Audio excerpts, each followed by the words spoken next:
साहित्यिक सोच से कुछ अन्य एमसीक्यू का सीरीज आज फिर स्टार्ट कर रही हूँ मैं। इसमें पहला क्वेश्चन है, वर्तमान में वाल्मीकि रामायण में कितने श्लोक हैं? 6,000, 12,000, 24,000 या इनमें से कोई नहीं, एक से अधिक। तो इसका जवाब है 24,000। अगर हम इसका विश्लेषण करना चाहें तो आपको ये बता दें कि जो वाल्मीकि रामायण है उसमें मूलतः 6,000 श्लोक थे, जो बढ़कर 12,000 श्लोक हो गए और वर्तमान में 24,000 श्लोक हो गए। इसकी रचना संभवतः 5th सेंचुरी बीसी में महाभारत के बाद हुई थी।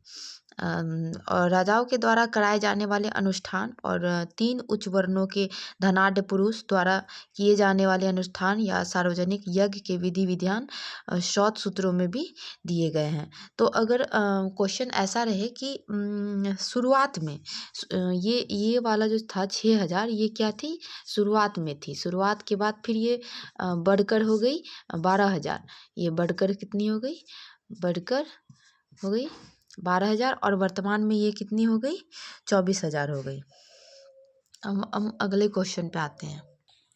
हमारा दूसरा क्वेश्चन है, प्राचीनतम बौद्ध ग्रंथ किस भाषा में लिखी गई थी? प्राकृत में, पाली में, संस्कृत में या कोई नहीं या एक से अधिक। तो प्राचीनतम बौद्ध ग्रंथ जो थी वो कौन सी भाषा में लिखी गई थी? पाली भाषा में। और अगर हम ये पाली भाषा के बारे में बात करें तो यह जो भाषा थी यह मगधी यानी जो दक्षिण बिहार है वहाँ पे बोली जाती थी। तो प्राचीनतम जो बौद्ध ग्रंथ था वो यही पाली भाषा में लिखी जाती थी। अगर हम इसका और विश्लेषण करें तो इन ग्रंथों में हमें केवल बुद्ध के जीवन के विषय में ही नहीं, इसके अलावा उनके समय के मगध, उत्तरी बिहार और पूर्वी उत्तर प्रदेश के अनेक शासक के विषय में भी जानकारी मिलती है। अगर हम बोलेंगे कि जो बौद्ध ग्रंथ है, इस बौद्ध ग्रंथ से हमें किसके बारे में जानकारी प्राप्त होती है? तो इसमें हमें मगध, उत्तरी बिहार,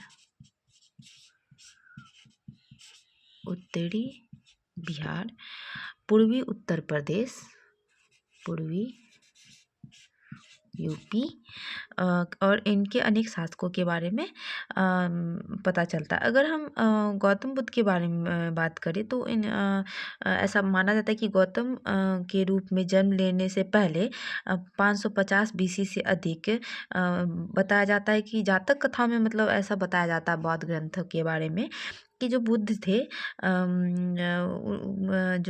बुद्ध थे उनका जो जन्म है, पूर्व जन्म जो था वो पशु के रूप में भी गुजरा था, जिनका वर्णन जातक कथा में दिया था।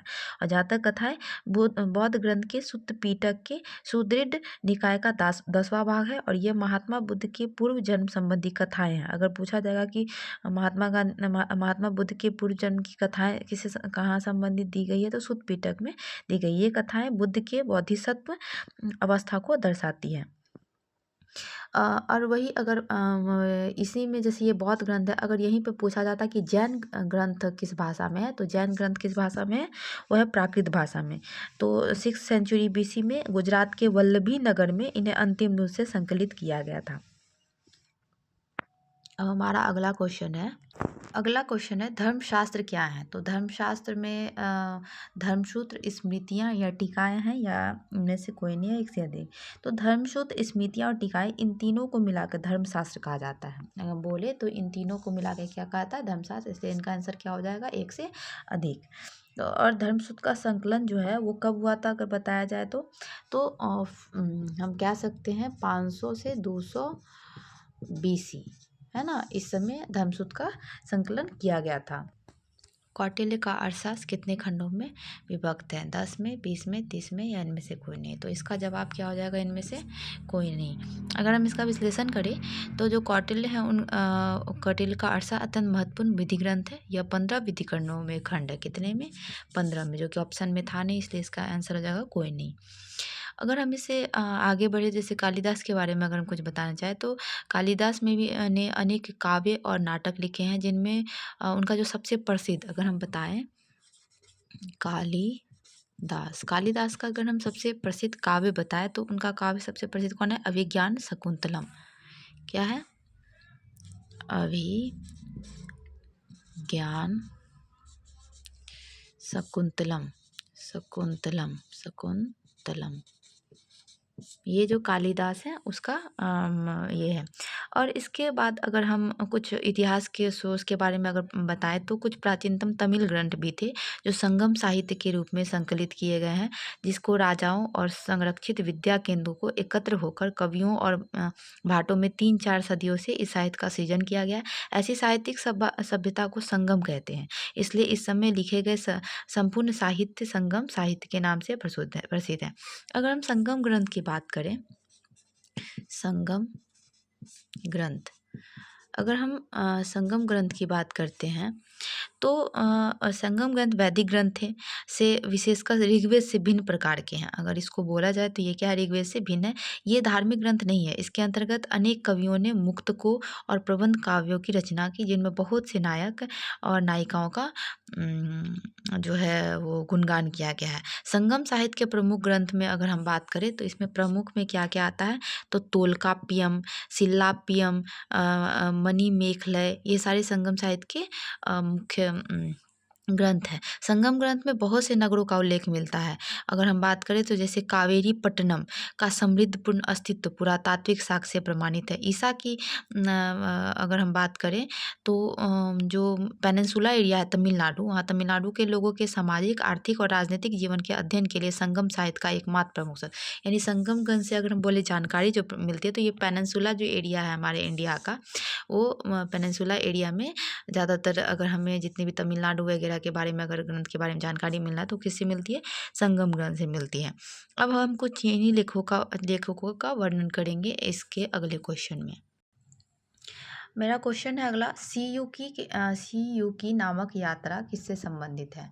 फाहियान से, अलबरूनी से, मेगासनीस से, इनमें से कोई नहीं, एक से अधिक।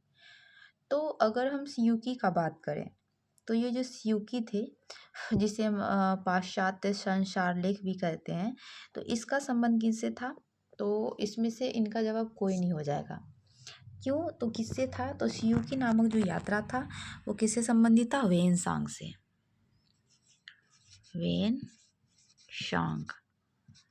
वेनसांग से इनका संबंध था, सीयूकी नामक का। और वेनसांग के बारे में अगर हम बताएं तो वेनसांग जो थे लगभग 16 वर्ष भारत की यात्रा की और यहाँ पे रहे। इसके बाद उसने विश्व के प्रसिद्ध जो माना जाता है नालंदा विश्वविद्यालय में अध्ययन किया था। ये वेनसांग जो थे ये कहाँ पे आके अध्ययन किए थे? तो नालंदा विश्वविद्यालय। यहाँ के ज्ञान और शिक्षण की उच्च स्तर की प्रशंसा भी की थी उन्होंने। और इसके यात्रा विवरण में सम्राट हर्षवर्धन के शासनकाल में तत्कालिक भारत की राजनीतिक सांस्कृतिक दशा का विस्तृत उल्लेख भी किया। उसने कन्नौज, यानी हर्ष की राजधानी जो थी उस समय कन्नौज का नगर वर्णन, हर्ष की दानशीलता, समाज में विभिन्न जातियों उपजातियों, प्रयाग के एक बड़े समारोह, गंगा जल की पवित्रता आदि का वर्णन भी ह्वेनसांग ने अपनी बुक में लिखा था। इसके आगे अगर हम कुछ और भी लेखक की बात करें तो जिसमें जैसे ये आता है एक फाहियान। तो अगर हम फाहियान की बात करें तो फाहियान जो थे ये फाहियान के बारे में अगर हम बात करेंगे तो इनकी रचनाएं भी थी जिसका नाम क्या था? फोक्यो की, है ना, फोक्यो की। तो ये भारत की तात्कालिक राजनैतिक, सामाजिक एवं धार्मिक दशाओं का विवरण भी फाहियान ने किया है। अगर इसके हम यात्रा के बात करें तो फाहियान जो थे अपने 15 वर्ष की भारत में यात्रा की, प्रमुख नगर, बौद्ध धर्म के पवित्र स्थानों का भ्रमण किया उसने। फिर चंद्रगुप्त द्वितीय द्वारा शासित मध्य प्रदेश का विस्तृत वर्णन किया है इसने। इन्होंने गुप्तकालीन दंड विधान, कृषि उपज कर, मध्य देश, ब्राह्मण धर्म की प्रधानता, धनी व्यक्ति द्वारा मंदिर, विहार, निःशुल्क पुण्य जल और औषधालयों का निर्माण की जानकारी दी है। उसने पाटलिपुत्र में स्थित सम्राट अशोक के राजप्रसाद की भव्यता से प्रभावित होकर इसे देव निर्मित भी बताया था। तो अगर हम ये भी क्वेश्चन आता है ये वाला, तो ये बहुत इजी क्वेश्चन है, ऐसा क्वेश्चन तो अब आता नहीं है। ये तो अगर बोलते हैं ना कि फाहियान जो थे वो किसके शासनकाल में आए थे, तो किसके शासनकाल में आए थे? ये चंद्रगुप्त द्वितीय के शासनकाल में आए थे। चंद्रगुप्त द्वितीय के शासनकाल में आए थे फाहियान। और अगर हम फिर जैसे दूसरा बात है अलबरूनी। तो अगर हम अलबरूनी का बात करते हैं,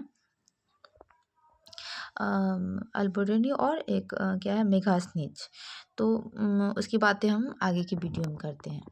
इसके अलावा हम और चीनी लेखकों के वर्णन में अगर बताएं तो एक था सुंगयून, सुंगयून। अगर इनके बारे में बताएं तो ये क्या थे, तो इसने बिहार व बंगाल के तत्कालिक राजनीतिक, आर्थिक और धार्मिक स्थिति का उल्लेख किया। इसके बाद अगर हम बताते हैं इत सिंह के बारे में, इत सिंह, तो अगर हम इत सिंह का बात करें तो इत सिंह जो आए थे, तो इनका टाइम पीरियड जो था वो 671 से 693 ईस्वी का बात हो रहा है। तो इत सिंह का बात करें तो इत सिंह जो थे वो हेनसांग के चीन लौटने के बाद, जब हेनसांग चीन लौट जाते हैं तो इसके बाद इत सिंह भारत आता है। उसने बंगाल के ताम्रलिप्ति में 3 वर्षों तक संस्कृत का अध्ययन किया तथा बोध गया, नालंदा, वैशाली, कन्नौज, श्रावस्ती, कपिलवस्तु आदि स्थानों की यात्रा की।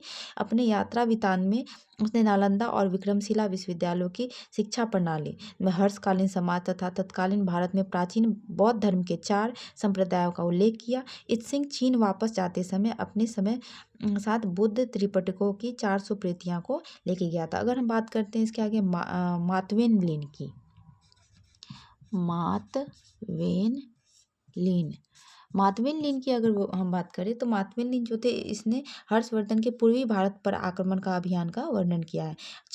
इसके बाद एक और है चाओ जू कुआ।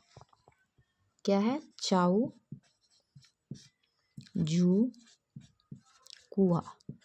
तो ये जो चाओ जू कुआ है, जो इसकी रचनाएं जो इसने चू फांसी की रचनाएं की थी, इसने 13वीं शताब्दी के चीनी अरबी व्यापार का विवरण प्राप्त किया था। अगर हम कुछ बताएं तो जैसे मेगास्थनीज का बात जो कर रहे थे, तो चंद्रगुप्त के मौर्य के दरबार में ये दूत बनकर आए थे और इनकी पुस्तक क्या थी? इंडिका। उनके उदाहरणों को उन्होंने संकलित किया और एक ये प्रख्यात लेखक थे। अगर हम बात करते हैं कि इतिहास के पिता कौन है, तो वो हेरोडेटस हैं, जिन्होंने हिरोस्टोरिका नामक पुस्तक लिखी थी। अगर इसके बाद अगर हम और विश्लेषण करना चाहें तो यूनानी भाषा में लिखी गई पेरिप्लस ऑफ द एरिथ्रियन सी, क्या था? पेरिप्लस ऑफ द एरिथ्रियन सी और टॉलमी की जियोग्राफी नामक पुस्तकों की प्राचीन भूगोल और वाणिज्य के अध्ययन के लिए पर्याप्त महत्वपूर्ण सामग्री मिलती है। पेरिप्लस ऑफ द एरिथ्रियन सी की रचना 80 ईस्वी से 115 ईस्वी के मध्य किसी अज्ञात लेखक के द्वारा की गई थी, जिसने लाल सागर, फारस की खाड़ी और हिंद महासागर के होने वाले रोमन व्यापार का वृत्तांत दिया था। अगर हम टॉलमी के बारे में बात करें तो टॉलमी की जियोग्राफी नामक पुस्तक की रचना 150 ईस्वी के आसपास की मानी जाती है। प्लिनी की नेचुरलिस हिस्टोरिका ईसा की पहली सदी की है, यह लैटिन भाषा में से संबंधित है। अगर हम बात करें कॉस्मिकस इंडिका प्रेस्टियस की, तो यह यूरोपीय यात्री था जो कि अगर हम एक लिखना चाहें, हो सकता है कि मैं कुछ फास्ट बोल रही हूँ तो आप लोग को समझ नहीं आ रहा हो, लेकिन आप इसको 1-2 बार देखेंगे वीडियो को तो आपको ज़रूर समझ में आएगा। तो जैसे कॉस्मस इंडिका प्लेस्टस, अगर हम इनके बारे में बात करते हैं तो यह यूरोपीय यात्री था जो 535 ईस्वी में भारत आया था तथा क्रिश्चियन टोपोग्राफी नामक ग्रंथ की रचना की, जिसने भारत श्रीलंका के व्यापारिक संबंधों का उल्लेख भी बताया था। अगर हम बात करते हैं सुलेमान के बारे में, तो यह 9वीं शताब्दी में भारत आया था, जिसने पाल व प्रतिहार शासकों के विषय की वर्णन की है। अगर हम बात करते हैं अल मसूदी की, तो यह 941 ईस्वी में से 943 ईस्वी तक भारत में रहा। उसने राष्ट्रकूट शासकों के विषय के बारे में लिखा था। और अगर हम बात करते हैं अल-बरूनी के बारे में, तो अल-बरूनी जो था तो वो कौन था? तो महमूद गजनवी का समकालीन था, जिसने तहकीक-ए-हिंद देखो किताब-उल-हिंद की रचना की थी, जिसने भारत के निवासियों की तत्कालीन दशा का वर्णन किया था। अगर हम आपसे क्वेश्चन पूछे कि अशोक के नाम का स्पष्ट उल्लेख जो है किस अभिलेख में मिलता है, अगर हम ऑप्शन देते हैं मास्की, गुर्जरा, नेत्तूर या इनमें से सभी, तो आपका जवाब क्या होगा? कमेंट बॉक्स में ज़रूर बताइएगा। धन्यवाद।